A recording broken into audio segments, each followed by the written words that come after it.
Bila ke mamahmu, Mm-mm. jangan malu Punya menantu penulis buku. Ini sebuah ungkapan kekhawatiran atau justru malah optimisme ini? Ya, optimisme. Optimisme kalau penulis buku bakal dapat Ya, optimisme lahir dari kekhawatiran.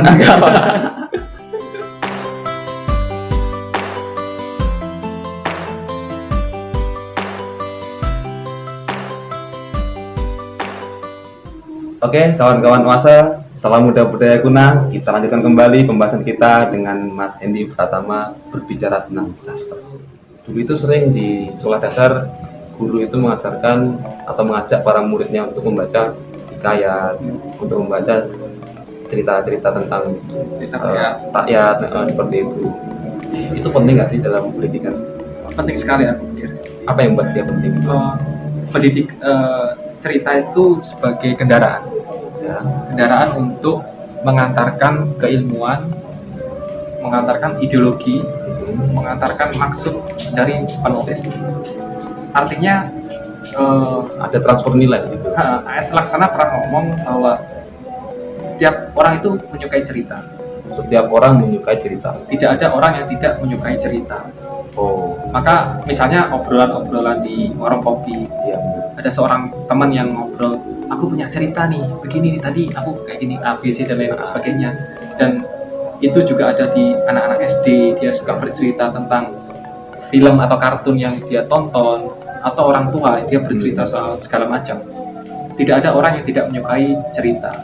Maka cerita menjadi sebuah kendaraan, menjadi sebuah media juga kan. sebuah media, sebuah kendaraan untuk membawa muatan, entah dia ada moralitas, keilmuan atau apapun di situ. Nasionalisme juga bisa. Bisa.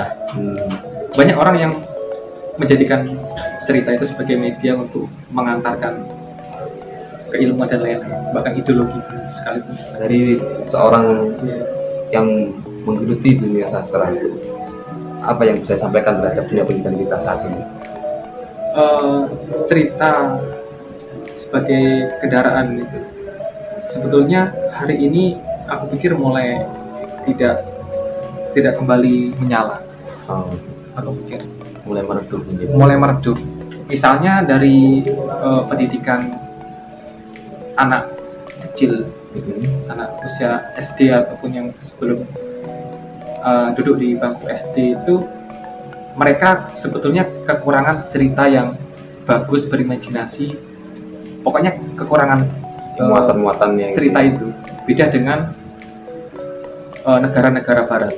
Mereka punya banyak cerita, misalnya kayak Peter Pan, Alice in the World, kemudian banyak cerita sebetulnya.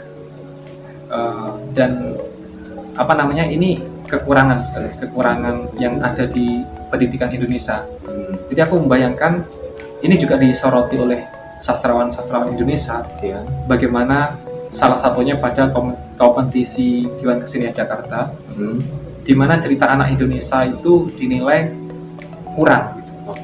Jadi sempat ada perhatian sebenarnya dari dunia sastra pada pendidikan ya.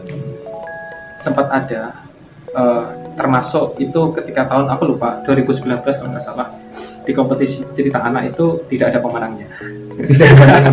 Tidak ada pemenang. Kompetisi nggak ada pemenangnya. Nggak ada pemenangnya. Semua menang atau semua kalah ini? Semua kalah. Semua kalah. Hadiahnya siapa yang dapat? Nggak ada. Itu ketika jurinya A.S. Laksana, Hamid Basaib sama Reda Gaudian.